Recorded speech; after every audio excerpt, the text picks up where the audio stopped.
Hello, everyone. In the early 1950s, the northwest side of Chicago, once home to Greek, Italian, and Eastern European communities, began experiencing a dramatic transformation. Poor neighborhoods saw an influx of Puerto Rican migrants, painting a drastically different cultural and social landscape. Amid the challenges of survival, these communities started forming gangs to protect themselves from growing threats. In 1954, Ramon Santos, known as Papa King, a man with ambitious dreams, founded the Latin Kings, a decision that would reshape Chicago's underworld. Ramon structured the gang around a monarchic hierarchy, where absolute loyalty and obedience to superiors were non-negotiable. His goal extended beyond safeguarding his community. He aspired to dominate Chicago, creating the city's most organized and secretive gang. As rival groups like the Latin Disciples emerged, Papa King resolved to make the Latin Kings the supreme force. He adopted black and gold as the gang's official colors, black symbolizing darkness and crime, while gold represented light and prosperity. These contrasting symbols embodied the dual nature of their ambitions: power through fear and unity through shared purpose. Through Papa King's relentless vision, the Latin Kings grew into one of Chicago's most formidable and feared gangs during the 1960s and 1970s. Brutal clashes with rival gangs such as the Ambrose, Black Pea Stones, and Latin Disciples plunged the streets into chaos. Chicago's neighborhoods became relentless battlegrounds with violent turf wars, leaving a trail of destruction. Despite the risks, thousands were drawn to the Latin Kings, finding a sense of family and unwavering loyalty within the gang. Their motto, Amor de Rey, love of the king, encapsulated the bond Papa King had fostered since the gang's inception. Initially, the Latin Kings exclusively recruited Puerto Rican members, but over time, they began welcoming people from other Latin American countries. The gang expanded its influence not only across Chicago, but also into Havana, Cuba. By 1976, a major shift occurred in Cuba when Fidel Castro rose to power. His sweeping reforms sparked widespread fear, leading millions to flee the country in search of safer opportunities. This migration unfolded in two waves. The first wave consisted of wealthier Cubans escaping to Miami to start anew, while the second wave was marked by desperate attempts, including makeshift rafts, with only a fraction surviving the perilous journey. On April 15th, 1980, Castro made an unexpected announcement, permitting some Cubans to leave. However, this so-called freedom was selective. Those allowed to leave were individuals Castro deemed undesirable. Among them was Luis Felipe, a 17-year-old serving a 10-year prison sentence. Unbeknownst to his captors, Felipe was not supposed to be released. Yet he was freed and sent to the United States under the guise of being a refugee. The American government, unaware of Felipe's criminal past, offered him refuge and arranged for his relocation to Chicago. What seemed like a chance at redemption marked the beginning of a dark and unpredictable journey. Felipe's arrival in Chicago was a crossroads for both him and the city, a storm brewing on the horizon that would change lives and destinies forever. Luis arrived in Chicago during the frigid days of winter, penniless and without a single acquaintance. Nights were spent seeking shelter beneath overpasses, forgotten places where no one bothered to look. His life at the time was a constant battle to survive, scraping together any means to make it through another day. It was in those bleak moments that Luis crossed paths with members of the Latin Kings. A strange sense of belonging stirred within him, as though he had finally found a place where he truly fit. From the outset, Luis worked relentlessly to prove himself as a standout member of the gang. He didn't just pass the initiation tests, he crushed them with lightning speed, leaving others in awe and fear. Rumors spread quickly. Within his first year in the gang, Luis had caused more destruction than any other member in Chicago.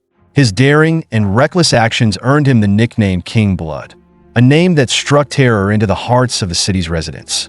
Even law enforcement wasn't immune to the fear he inspired. The Chicago Police Department was forced to assemble a special task force dedicated solely to tracking his every move. But Luis's actions were drawing attention not just from the police, but also from rival gangs, as his growing notoriety began to endanger the entire Latin Kings organization. A difficult decision was made. Luis would leave Chicago and go into hiding for a while to minimize the risk to the gang.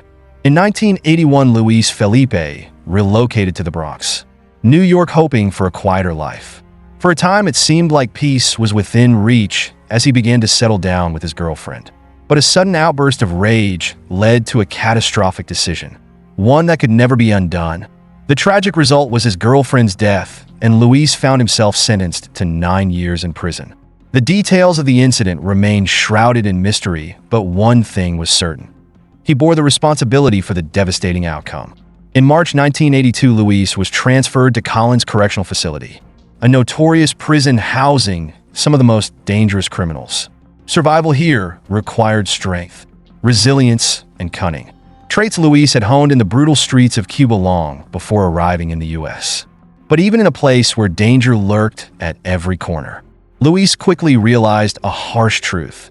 As a lone individual, he was no match for the strength and numbers of organized groups. One thing became glaringly obvious to him. There was a glaring lack of unity among Latino inmates in the facility. Back in Chicago, the Latin Kings had been a dominant force. In New York, however, the gang was virtually non-existent. Luis decided it was time to change that. No longer content to sit on the sidelines, he began laying the groundwork for a New York chapter of the Latin Kings. He gathered dozens of Latino inmates and shared his vision of what the Latin Kings could offer: protection, power, and unwavering brotherhood.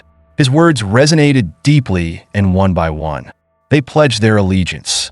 Under Luis's leadership, the Latin Kings quickly established themselves as a force to be reckoned with within Collins Correctional Facility. They began to control key aspects of prison life, solidifying their influence. But their power didn't stop at the prison walls. When members of the gang were released, they carried their unbreakable loyalty and connection to the Latin Kings back into society. This allowed the gang's reach to grow far beyond the confines of the prison. In time, the Latin Kings expanded throughout New York, becoming a formidable presence under the unyielding leadership of Luis Felipe. By 1990, thousands of members donning the distinctive black and gold colors of the Latin Kings dominated New York City streets. Their presence struck fear into the hearts of enemies, and even the police begrudgingly acknowledged their power. The gang wasn't content with merely controlling territory, they instilled terror, wielding their brutality to claim dominance. Under the unrelenting leadership of Luis Felipe, the Latin Kings became more than just a criminal organization. They were a fearsome force that left the city trembling. Their mission was simple: to take everything at any cost.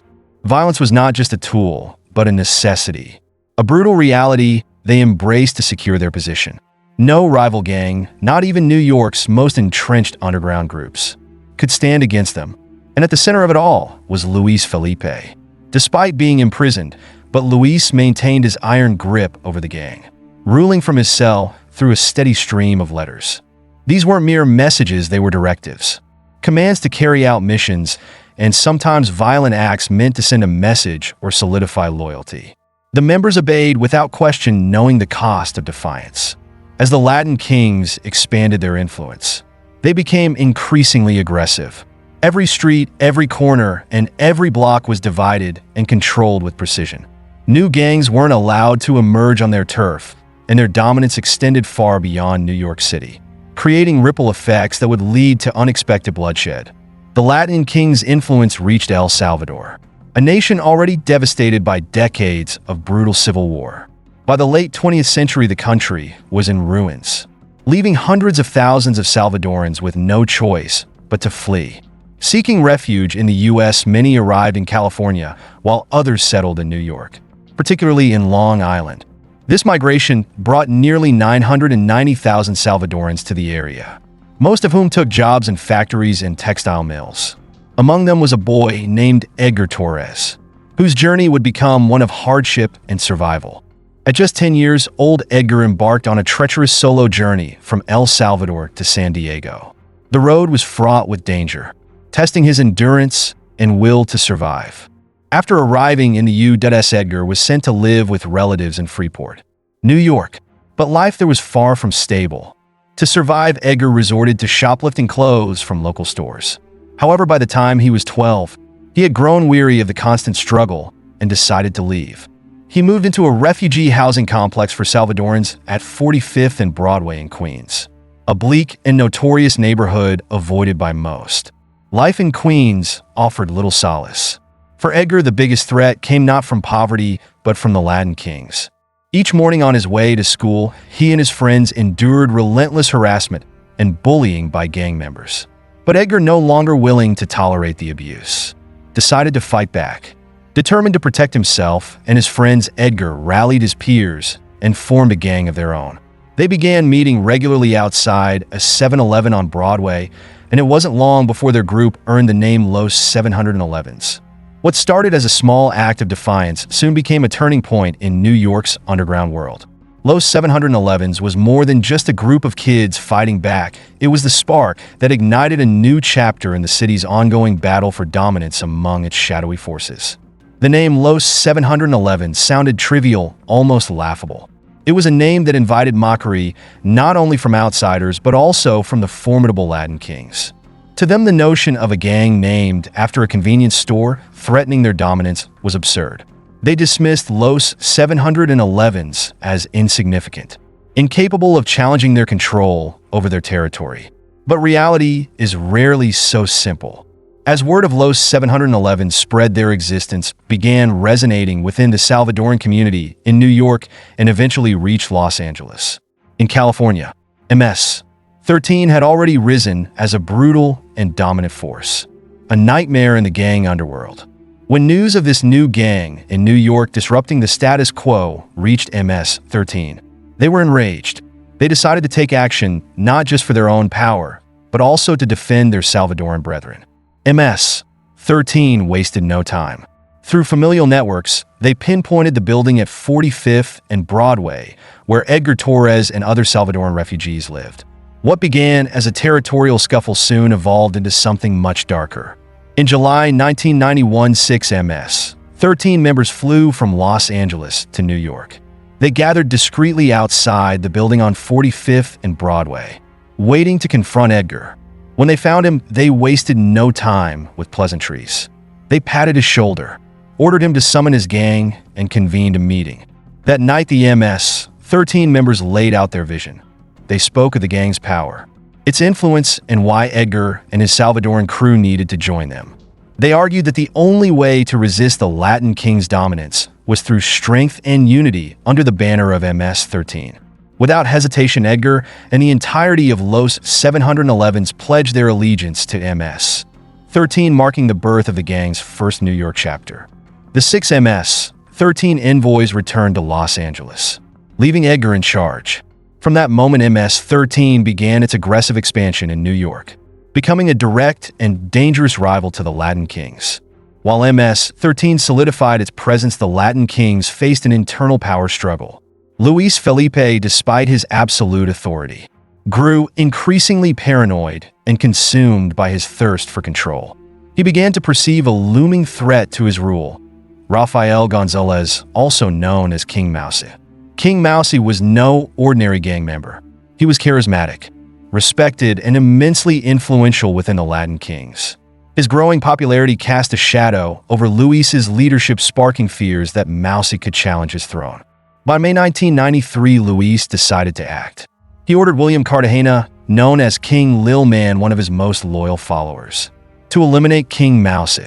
But there was a problem. King Lil Man deeply respected King Mousy. In truth, most of the Latin kings in New York admired Mousy for his strength and leadership. Luis's order didn't just stir hesitation, it planted seeds of quiet rebellion. Months passed, and by October 1993, King Mousy remained untouched. The gang's unity began to fracture, with murmurs of dissent spreading among its ranks. Luis's once unquestionable authority now wavered. Luis was not a man of patience. He expected orders to be executed swiftly, often within a week. Yet out of respect for King Lil Man, he extended the deadline by several months. However, as October arrived and 5 months had passed without action, Luis's patience wore thin. Feeling increasingly defied, Luis reached his breaking point.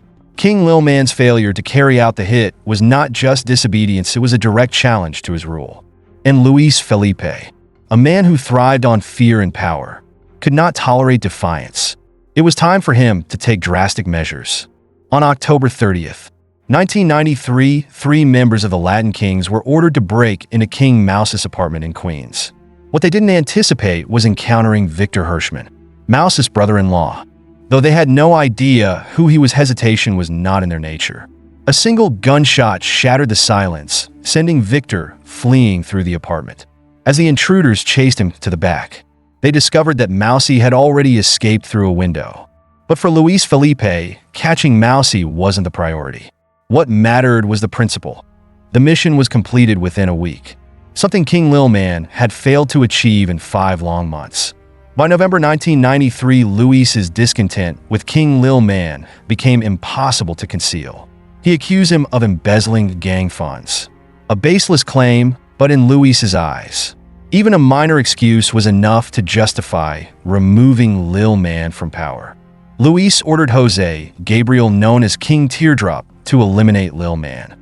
At the same time, he instructed Ismael Rios, King Jr., and Ronnie Gonzalez to target Lil Man's wife, Queen Margie.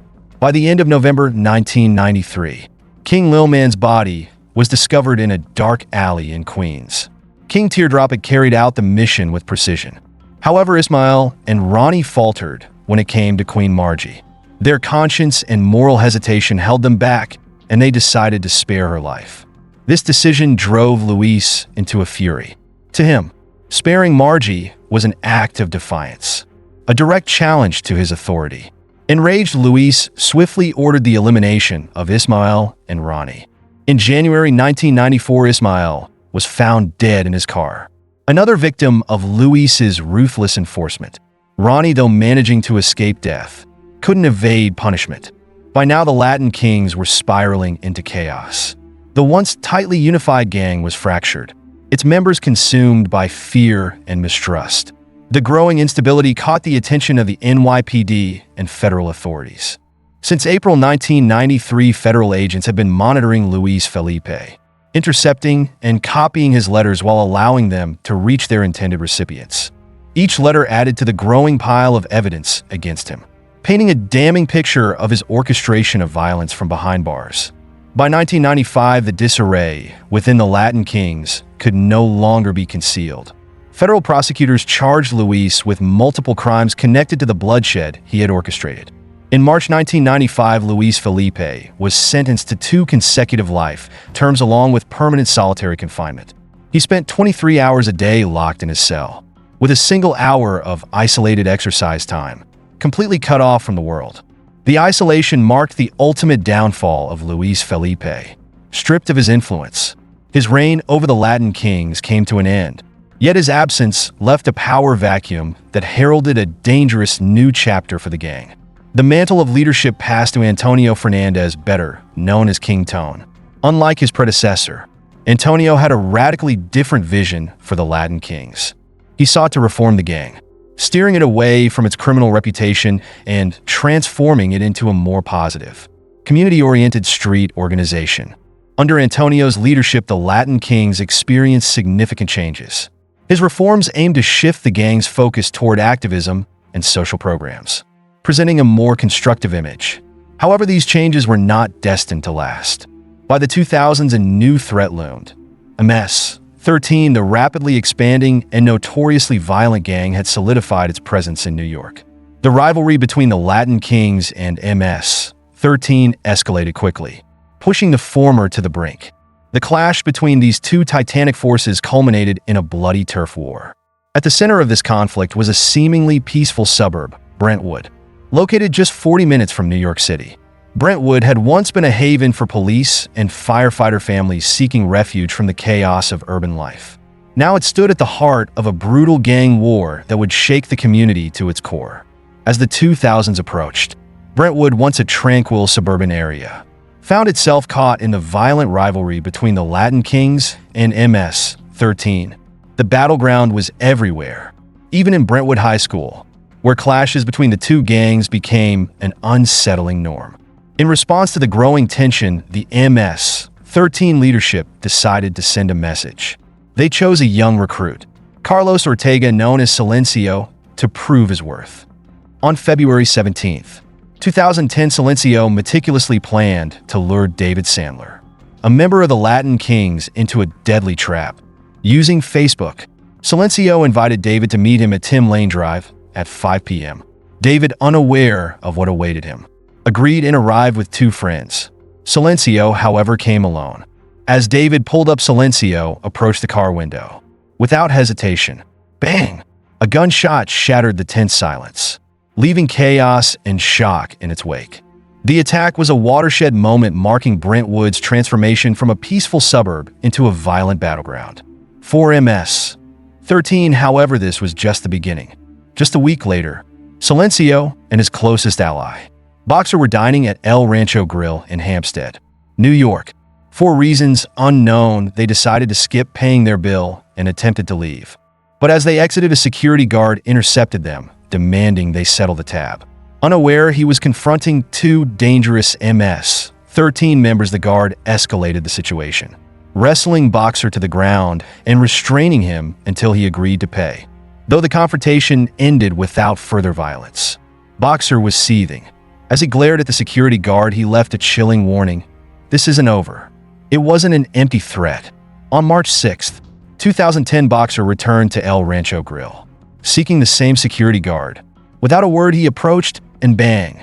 Another gunshot rang out, igniting a fresh wave of violence that further destabilized the community. A week later, Silencio and Boxer were assigned a new task by their MS-13 leaders: to eliminate Mario Quijada, a Latin Kings member deemed unworthy of continuing the fight. The gang believed Mario was failing to apply enough pressure on rival factions and had outlived his usefulness. On March 17, 2010, Silencio and Boxer called Mario, inviting him to hang out at Far Rockaway Beach. They picked him up from his home in Nassau and drove straight to the beach. Once there, they led Mario toward the water's edge, where death awaited him. This brutal act was just one in a series of violent events that plunged Brentwood into an era of bloodshed. The once peaceful suburb had become synonymous with heinous crimes and gang warfare. The relentless conflict between MS-13 and the Latin Kings entered a new phase, with the fighting spilling into Jamaica. Queens, once famous for its legendary rappers and vibrant artists, the neighborhood had, by the 2000s, transformed into a hub of gang violence. At the forefront of the chaos were two deadly factions: MS-13's Centralis Locos Salvatrucas, CLS, and the Latin Kings, the Black Mob. The CLS branch of MS-13, one of the most dangerous criminal groups in New York, became even deadlier in 2012 under the leadership of Marcelo Esquivel, known as Profugo. Profugo harbored a deep hatred for the Latin Kings, particularly targeting one of their most prominent members, Daniel Licona Gonzalez. Under Profugo's command, the CLS solidified its reputation for brutality and precision. His disdain for the Latin Kings, especially Licona, drove him to escalate the conflict, leaving the streets of Jamaica, Queens, soaked in blood. This rivalry between two equally violent and strategic gangs marked one of the most volatile periods in New York's gang history. Neither side showed any intention of retreating, setting the stage for an even bloodier showdown. On July 2, 2012, Profugo, the ruthless leader of MS-13's CLS faction, issued a chilling order to two of his young recruits. Their mission: pedal to the intersection of 149th and Low Court, deep within Latin Kings territory in Jamaica, Queens, and carry out a violent attack. When they arrived, Daniel Gonzalez, an influential member of the Latin Kings, was standing unsuspectingly on the corner. The two MS-13 members approached on their bikes, shouting their gang's battle cry as they closed in. Without hesitation, they unleashed a brutal assault, igniting a fierce wave of vengeance and further escalating the bitter rivalry between the two factions. This act of violence set the tone for the deepening animosity between MS-13 and the Latin Kings, pushing the conflict to unprecedented levels of intensity. Yet, as with many such incidents, the strict code of silence observed by both gangs ensured the details remained buried in the shadows. Neither side spoke of the carnage, leaving only whispers of their actions behind.